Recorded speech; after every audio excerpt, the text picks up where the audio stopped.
So imagine those functions to be separate, like we should use PayPal for just transfer money to our friend, or we just use Uber Eats to order food. But there was a different mindset in China because of this huge company and also the different services it offers. What kind of different mindset are you referring to? What do you mean?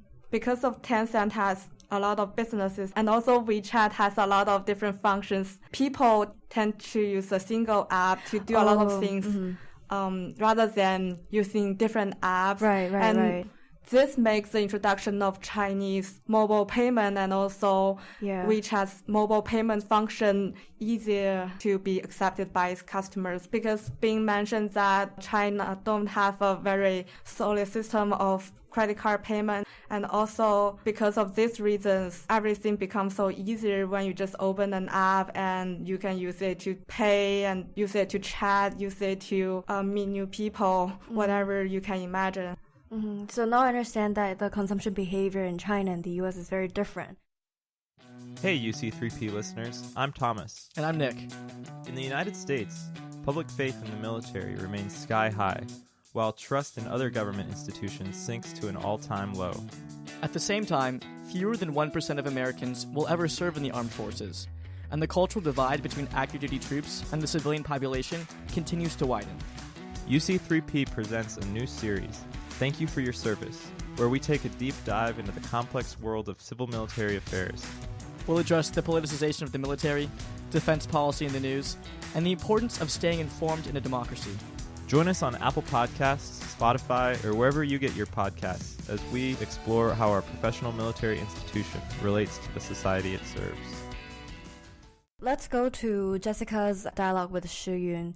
I'm in the studio with Shiyu, a first-year graduate student at the Harris School of Public Policy, to talk about the cultural and economic effects of cashless payments in China. Hello everyone, this is Shiyu. It's really nice to be here today. So when we talk about the cashless economy, if you're a person from China, then you probably don't carry cash when you go out. According to a recent report by Tencent, 84% of Chinese feel at ease living house with no cash, and 14% actually live cash-free lives. At the same time, another report said that almost 40% of the population in China carries almost no cash when they go out. Well, although we have different sources and we have slightly different statistics, the overall picture that's showing is that cashless economy is advancing in China. And in fact, according to a report released by China's central bank, mobile payments in China have quadrupled in volumes between 2015 and 16. At the same time, Chinese people are spending less cash, as in coins and paper bills, about 10% less, I would say. So overall, this has greatly liberalized Chinese people's consumption capability. What exactly do you mean by liberalizing the consumption capability?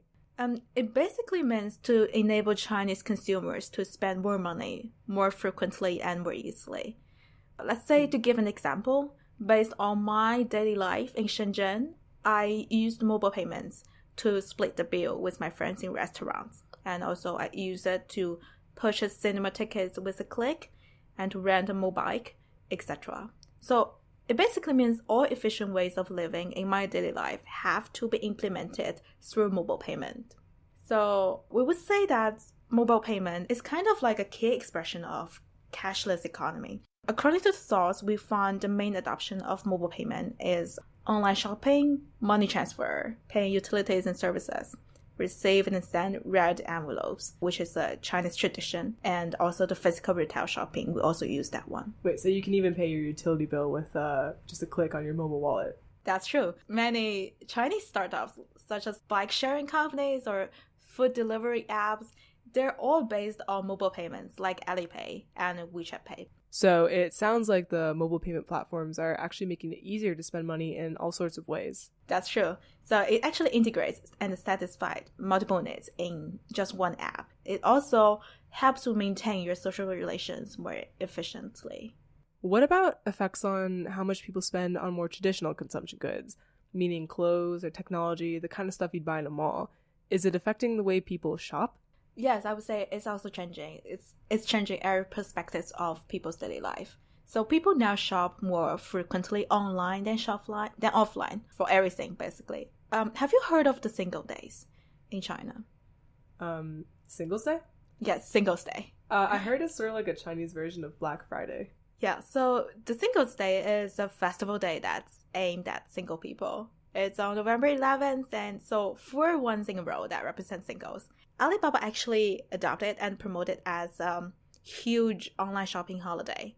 So, for example, in this year's holiday, the Singles Day, actually Chinese people shattered last year's records by making $30.8 billion in sales, which is Wow.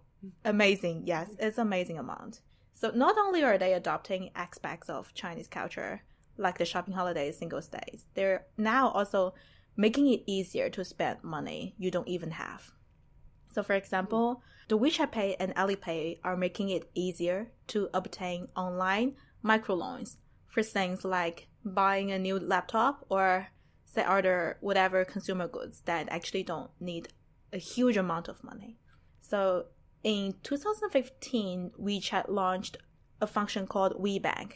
It offers loans up to 30,000 RMB that can be approved in a matter of minutes. And you don't need to do the traditional credit check, and you don't have to wait. You can just get a loan within 10 minutes. And also this October this year, WeChat launched a new function called Turnover. It actually allows up to 300,000 loans based on personal credit history on WeChat. So similarly, you can also get loans in just 10 minutes. Wow. So the short-term consumer credits in China soared 160% in the first 8 months of 2017 from a year earlier, according to the central bank. And also, like, for this statistics, some analysts think that the growing ease of borrowing is part of because of this reason. So it sounds to me like the very nature of mobile payments and how they work might be incentivizing people in China to buy more and spend more.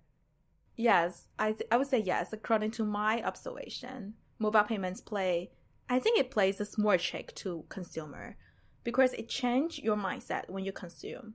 Say, when you go out, you don't need to check your wallet because you don't need to worry about running out of cash. And when you use bank card, people feel they're making a formal purchase. However, when consumers are using WeChat wallet or Alipay wallet, they only have to scan a QR code, and they don't really need to think about the actual amount of money they're spending. So it doesn't even feel like you're spending money. So sometimes it makes it easier for people to spend more money unconsciously. And at the same time, this new pattern of consumption also push business to change their way of advertising. They're switching from more traditional modes of advertising to mobile advertising. So according to the Nielsen research done this year, between year 2016 and 17, confidence in mobile advertising increased from 20% to 23%. So you can see that the mobile payments are actually changing the entire marketplace in China. Thank you, Xiyu. Thank you, Jessica.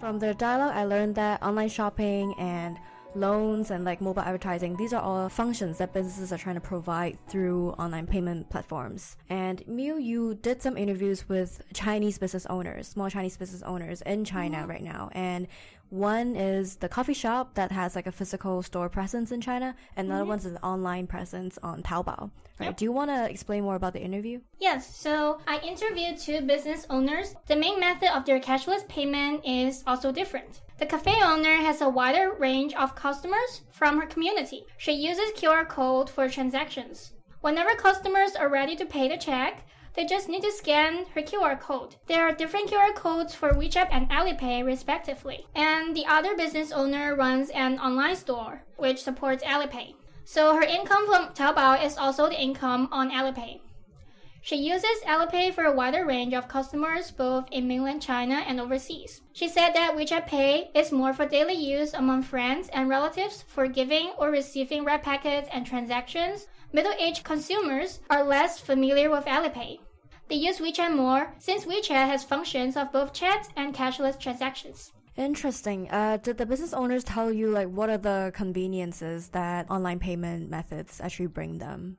So when I asked them about the pros of cashless payment, they both answered that It simplifies their business operation and becomes easier to check their balance and transaction history.